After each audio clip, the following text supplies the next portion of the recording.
sexual energy is the source of all energies, is the energy that created us, and all other energy is just a channeling of the sexual energy. It's the same.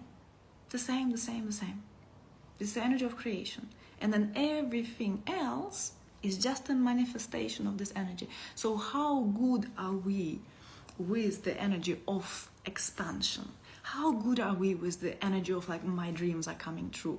How good are we with the energy of ecstasy, with the energy of orgasmicness, with the energy of bliss?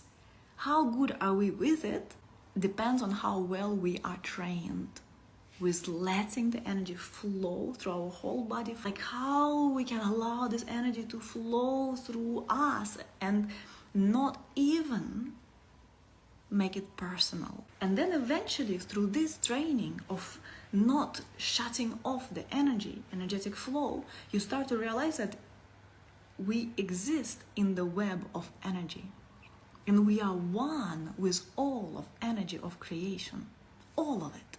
So whatever you desire, it has a certain energy.